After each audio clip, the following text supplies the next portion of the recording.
Hello everyone, and thank you for checking out my video. Before we go into the patch notes, and no, this is not a lead up to a sponsor or anything similar, I would like to mention first some hidden changes that were not stated in the patch notes, such as returning from a mission no longer has shower breaks, so how dirty you are from head to toe when your squad extracts will remain when you get back on the Super Destroyer.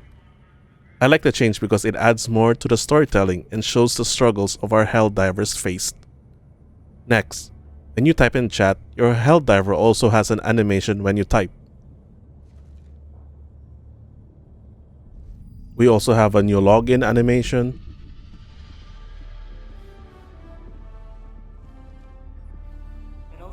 You can now also see the briefing menu when you're joining mid-mission, so you now know which weapon and stratagems to bring.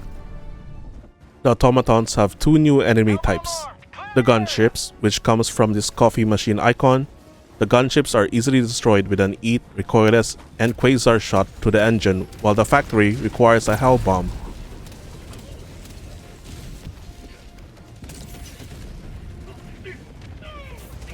The factory strider, which is basically an 80-80, looks like a behemoth machine. I have not faced one yet, so I cannot really give much info, but based on the video I saw, they are incredibly tanky.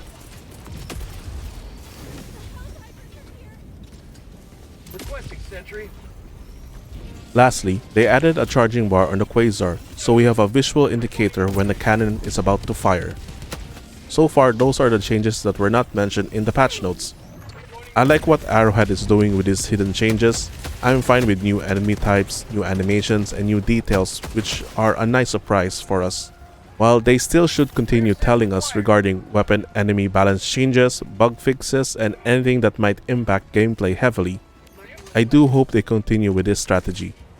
Now for the patch notes. For gameplay, they added more planetary hazards such as blizzards and sandstorms, because vision was never an issue for us Helldivers, like in Hellmire, which is nothing but fog and orange. And fire tornadoes, don't forget about those. They increased the maximum level cap to 150 and added more titles. Based from what I saw, beyond level 50, every 10 levels you get a new title, but I'm not 100% on that. You can correct me on that if I'm wrong. For balancing, in missions, retrieval essential personnel. Move the enemy spawn points further away from the objective to give players a fairer chance of defending the location. There are fewer civilians required to complete the mission on higher difficulties. So I played one mission of this, and yes, they do spawn further away. They now spawn around the objective, not on the objective. I did this with randoms, and we didn't do the typical strategy where 3 Helldivers bait the spawns while 1 spawns the essential personnel. We just stayed on the objective, calling in the essential personnels and destroying the dropships as they came in. Sadly, my game crashed around the 27 mark, and I think that would have been a successful mission. Granted, we have more stratagems to deal with dropships. Destroy command bunkers now has more objective locations. The mission was too easy before compared to other missions. It can now appear operations from difficulty 5. They have the negative effects of operation modifiers that increase the stratagem cooldowns or in call times. Oh, that's so good. Remember when they said, oh, we want the players to rely on their stratagems, but you had these modifiers that increase the call time and cooldown, and even remove a slot for stratagems. I'm glad they're nerfing those modifiers. Now for the weapon changes. For the arc thrower, they fixed the charging inconsistencies. It will now always take 1 second to charge a shot. Apparently that was a bug, and I thought it was a feature of the arc thrower, where the first shot is only 1 second, and the next consecutive shots are significantly lower than 1 second. So yeah, I guess it was a bug. They also reduced the distance from 50 to 35 meters, but they increased the stagger force, so you can do a lot of chain crowd controls. Guard dog now restores full ammo from supply boxes. Honestly, I don't even use the guard dog. This is probably the assault rifle guard dog. Anti-material rifle, damage increased by 30%. Oh, that's so juicy 30%. Can't wait to try that out. Breaker incendiary damage per bullet increased from 15 per bullet to 20 per bullet. And they also increased fire damage per tick by 50% from all sources. Maybe it's time to make that flamer build I've been saving up. Liberator Penetrator now has a full auto mode, which is nice. Might try it out soon.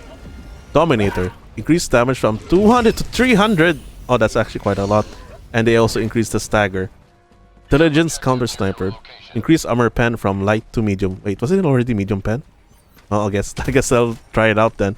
But my issue with the Counter Sniper is the sway. The sway when you're ADSing also. It's so bad. Slugger. Reduce stagger. Reduce damage from 280 to 250. Reduce demolition force. Fixed armor penetration tag in the menu.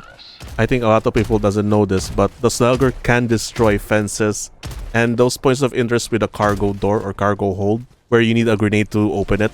But you can just use a slugger and destroy that barrier. But it looks like they removed it. Slugger, Liberator, Concussive, Senator, fix incorrect armor penetration tags in the menu. Recoilless Rifle, increase the number of rockets you restore from supply boxes from 2 to 3. Spear, increase the number of missiles you restore from supply boxes from 1 to 2. Heavy Machine Gun, the highest rate fire mode reduced from 1200 RPM to a more moderate 950. I'm pretty sure the Spear needed more than just a better resupply. It needs a better targeting system. Yeah, and for the Heavy Machine Gun, that's quite funny. Like 1200 was too much, considering it only has 75 rounds per drum, which I still consider too low. It should be at least 100 in my opinion. For stratagems, only the Patriot Exosuit got some changes. Rockets will now penetrate armor only on direct hit. My guess is the explosive damage from the rocket still caused 100% damage, even though the rocket wasn't a direct hit. Charger's normal melee attack now does less damage against exosuits. Previously they would just one-shot an exosuit with their normal melee attack. Maybe now they can survive 2 melee attacks. Bile Spewer and Nursing Spewer do less damage with their puke, and I hope this is true. Because there are times where I feel like I dodged the puke but still died immediately from it, and I just think it's just server lag or server desyncs. The Bile Titan can no longer be stunned, so I'm guessing a fully charged railgun, rockets to the head, and even the stun grenade no longer works on a Bile Titan. Shriekers no longer create bug breaches. I did not know that. Shriekers hitting you while they are dead now does significantly less damage. Wow. A falling corpse will no longer one-shot me, because that has never happened to me multiple times. Heavy and medium armor protects better, and you now take about 10% less damage than before while wearing heavy, and about 5% less when wearing medium armor. Fortified Commando and light armor is unchanged. Maybe we can now survive a rocket to the face or a cannon to the face. Hopefully. For fixes, fix an issue where save settings for the PS5 would reset when the game is rebooted, causing things such as loadout and hint settings to reset. Enemies now properly target exosuits. Previously, many enemies effectively ignore exosuits if a Helldiver is on foot and was available for them to target. Fix exosuits being able to fire their weapons while opening the minimap. Yes, that's what I want to hear.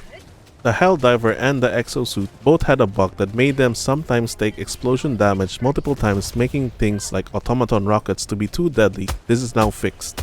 Wait a minute, so all those times of getting one-shotted by a rocket to the face was just a bug? So you are telling me we can survive a rocket to the face? Automaton enemy constellations, I have no idea what that means, that preferred to spawn more of certain Devastator types did not work and are now functioning as they should. This means that sometimes when playing against the automatons, you will face more Devastators instead of other enemy types. You know, this could be good or bad. Like, we intended to spawn more Hulks, but instead we gave you Devastators, Rocket Devastators, but it's fixed. So don't worry, guys. Wait, I just realized something. Remember that buff to all fire sources? Does that include the Hulk's flamethrower? Uh-oh. We have improved the system that prevents hellpods steering close to large or important objects. Thank you. We have solved issues where the effective area around objects was a lot larger than intended. We have reduced the number of objects that prevent hellpod steering. Note, this system is intended to prevent soft locks where players can drop on important interaction points or drop into unintended places. We will continue to monitor the state of the system after the update to see if additional tweaks are necessary. Fix cases where the ground under some assets could be bombed, causing them to float. Ballistic shield changes. Collision mass has been slightly increased for size for more forgiveness. Change shield poses so less of the Helldiver is exposed. Address bug where part of the Helldiver would become vulnerable while using the shield in first person. In all honesty, I only used the ballistic shield once and never again. But I'm glad it got some fixes. Let's see if it's effective. For the last part, known issues, where they know a problem but they don't have a solution for it yet. Game might crash when picking up a snowball or throwing back a grenade. Various issues involving friend invites and crossplay. Cross-platform friend invites may not show up in friend requests tab. Players cannot unfriend other players befriended via friend code. Players cannot unblock players that were not in their friends list beforehand. Players cannot befriend players with Steam names shorter than 3 characters. Explosive weapon stats include only direct hit damage but not explosive damage. Explosion do not break your limbs except for when you fly into a rock.